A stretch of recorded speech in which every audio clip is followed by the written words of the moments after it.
Okay, well, here we are now with the man himself, the king of the John Perrotta Comedy Factory. I don't know if I'm John Perrotta. How you doing, Paul? Good to see John, you. it's been great. This is my second show. I can't wait to see it again. Yeah, we have a lot of fun. And we did an afternoon show here at Chelo's. We hope for 75. We got 160.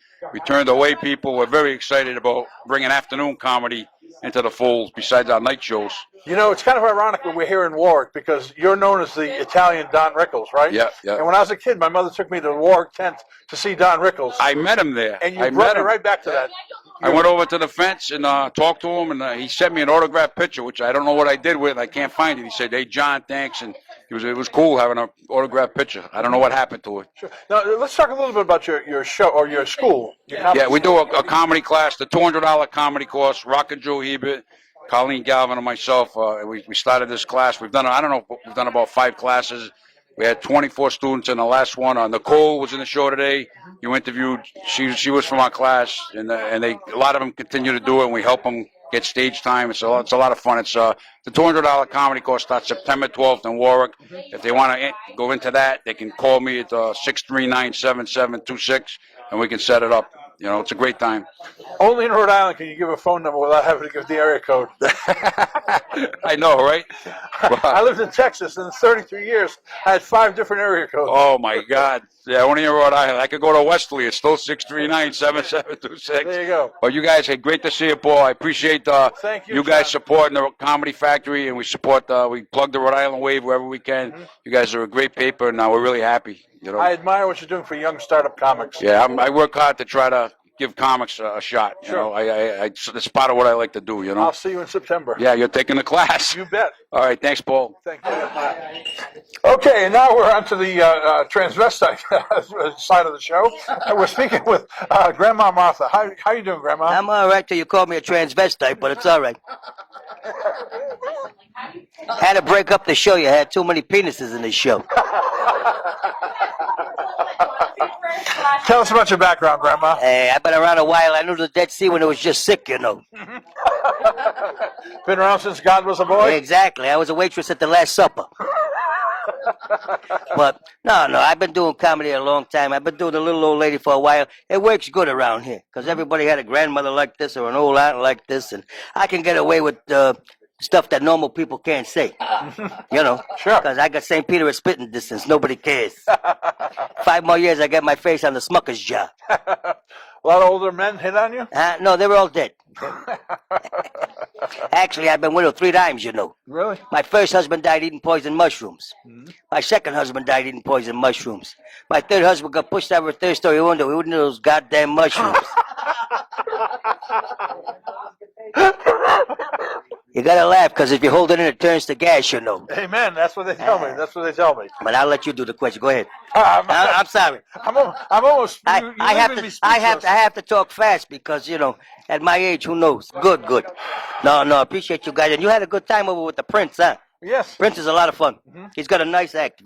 It's different. Mm-hmm. So you have. Do you always do this? No. I work as myself too. Okay. But everybody likes a little old lady, so I throw the little old lady.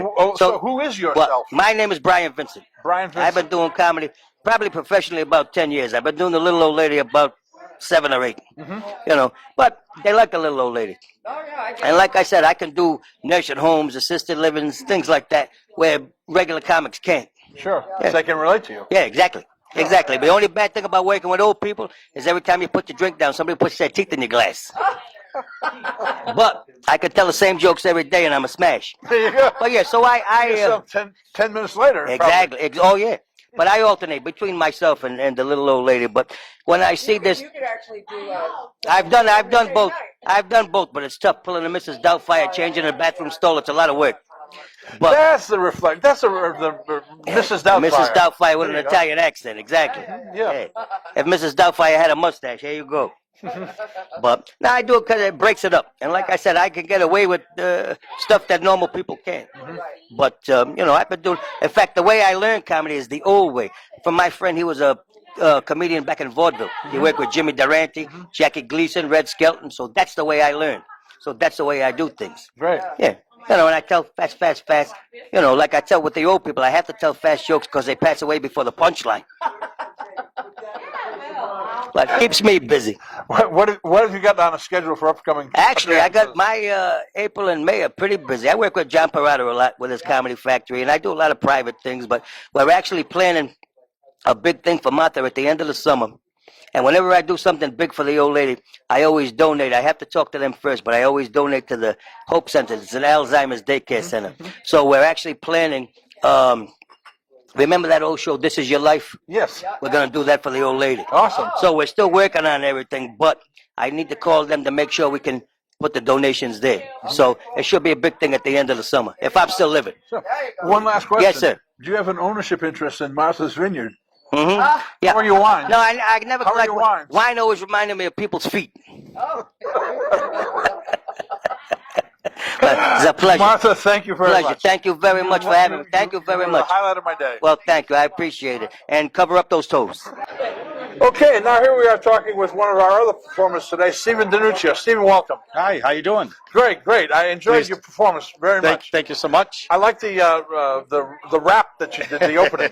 Yeah, it's different. You don't expect a 65-year-old to come out and rap, right? Well, there you go. I'm 65 as well. And I'm thinking, how can you remember that many words? No, that song goes on for a long time. Actually, it's the longest rap song I ever wrote, and it was 14 minutes. But I'm certainly not going to do a 14-minute rap song. Sure, sure. But it's always a good opener. You know, it gets the crowd energized, Sure. and that's why I bring myself up doing the rap. The rap works all the time.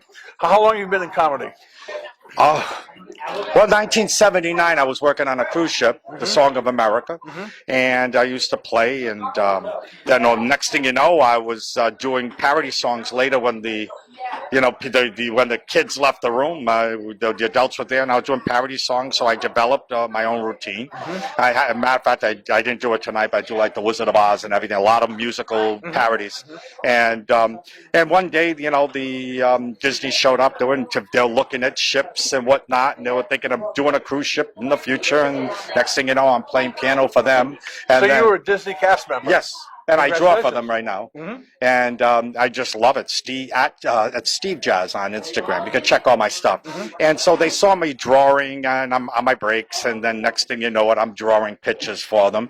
And then I decided, I would say about 10, 12 years ago, that I was going to separate the piano and just leave that for my piano gigs. I do a lot of cocktail hours for weddings, and then I have the stand-up comedy. I separated them both, and now today, with the karaoke music, you don't need to play, so you got to kind of have like karaoke Bluetooth to the thing, so I don't have to bring a piano. So it worked out great. So it's a great marriage. So about 10, 12 years ago, I broke it apart, and now I've been doing comedy and I've been pretty darn busy. Awesome. Well, in the future, you have a future as a stand-in for Larry David. Oh, really? Yes. Oh, great. There you go. Well, thanks for joining us. Oh, it's a pleasure. Thank you. Thank you so much. Upcoming shows? Oh, yes. God, we're going to be at the Knights of Columbus coming up shortly at Sandy Lane. I'm trying to think of the dates off my mind. I have to look at the calendar. And I'm going to be at Dan's Carriage Inn. Right now, I'm heading run 3 open mics a week for John. Tonight it's at Boomerang's Roadhouse in West Warwick, Providence Street. And tomorrow's at the Pub on Park. We run another open mic. And then Thursdays, we're at Napolitano's, Brooklyn Pizza, Jake and Johnny's Lounge on the Hill. Very popular. Get 20 to 25 comics come out every week on all of these mics. So, yeah, we're busy. Busy guy. Yeah. Awesome. Great. Okay, so now our next person we're going to be speaking with is Skip, who is not a comedian but an illusionist. And he put on a fantastic show today. As a matter of fact, I was lucky enough to be his victim. Now he's here with his hat on, doing his best imitation of O.J. Simpson or Johnny Cochran. I'm not sure which one. But Skip, talk to us. Oh, hello. How did you get involved in illusionism, if that's a word? When I was in 4th grade, I was a shy, awkward, bizarre child. Unlike the very normal, well-adjusted adult that stands before you tonight. That year, I entered my school's talent competition as a singer and dancer, but my classmates booed me off the stage. How come? I sucked. So the next day, I started studying magic instead. That was 40 years ago, but I'm out tonight. Awesome. You know, now I feel like I'm on a par with my son. where you used me as your spectator or your person in the audience. My son years ago when he was in college was David Copperfield's stage person who ended up disappearing and appearing up in the top balcony. So I finally I can keep up with something that my son did before.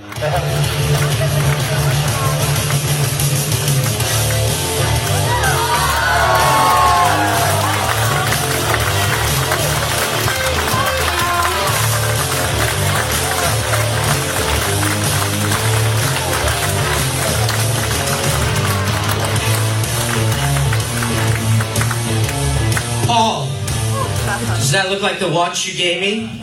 Yes. Cool. That's yours. That's your cane. I'm not taking that. I have my own. And that's it. Please give Paul a big round of applause. Thank you, Paul.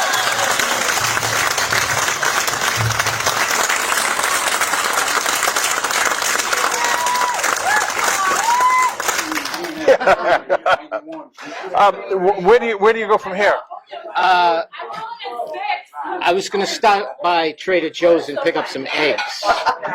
Oh, I mean, in my career, probably wherever John sends me. Mm-hmm. Yeah, John Perrotta's Comedy Factory. I work a lot for them, so wherever he sends me, I'll probably show up.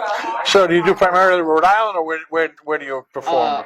I'm from Massachusetts. I'm from New Bedford, Mass, but I go all over the state of Mass, Rhode Island, Connecticut, and occasionally in New Hampshire.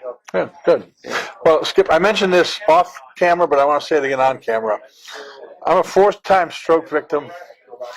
My life, the past 4 or 5 years, has been kind of lonely, and you really made me feel special bringing me up on stage today. I want to thank you for that. I want to thank you. You're awesome. It was a pleasure to have you on stage. I hope to do it again. I hope so. Let me know next show. I'll be there. Thank you. Thank you very much.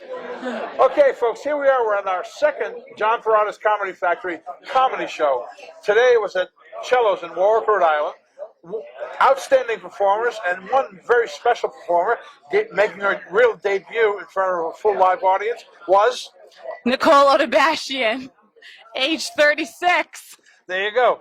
You know, Nicole, she mentioned as part of her routine, she mentioned she recently was married, and she went from having a 4-letter last name to a 10-letter last name. So that's why I allowed her to introduce herself. I appreciate it. Yeah, I went from a 4-letter last name to a 10-letter last name. My new last name is like an anagram. I'm pretty sure if you unscramble it, you get like the words yabba dabba doo out of it. So you all ready to have a yabba dabba doo time? Okay, so Nicole, tell us about your background.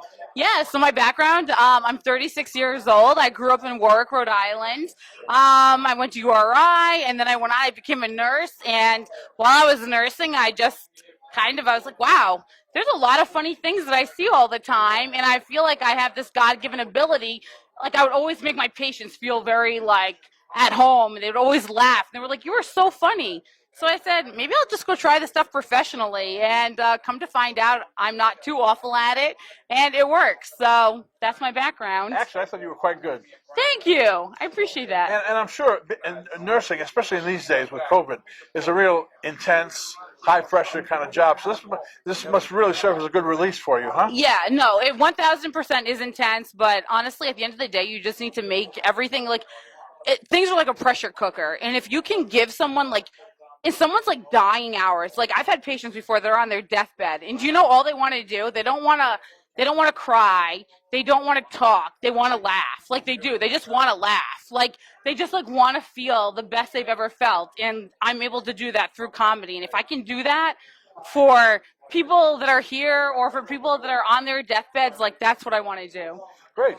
Yeah. That's fantastic. Thanks. Fantastic. So, where will you be performing next? Yeah, thanks so much for asking. So I will be at the Comedy Connection in April. I will also be at Copperfields, I believe, in May. I have a few shows with John. I have another show in July at Lemongrass with John Perrotta's Comedy Factory. So you can definitely follow me, and I will keep you well posted. Okay, great.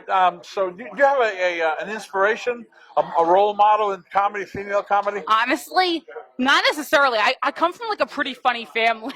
Don't we all? Yeah, right. I was one of 4 kids, and I feel like as one of 4 kids, like how do I make myself stand out? My mother at one point was calling me like my dog's name. She'd be like Shadow, Ruben, Nicole, whatever the hell. So it's like, how do I make myself like actually stand out? So I would be funny, and in humor is what like caught my parents' attention. But I come from funny parents, so honestly, I feel like I come from like a lineage of humor, and I'm very thankful for that. Good for But you. I feel like we come from a small state with a lot of humor. Do you know what I mean? I Sure, do. sure. I feel like we come from this small state, and we might be small, but like we are mighty in laughs, and we have like a lot of culture, and we just are funny people. Don't you agree, Absolutely, Paul? absolutely. So, can I get your number so I can text you from my deathbed? 911. So you can come make me laugh. Yeah, it's 911. Okay. Thank you, Nicole. It was a pleasure watching you work, and look forward to it again. Thank you so much. It was so nice to interview with you. Thank you. Thank you.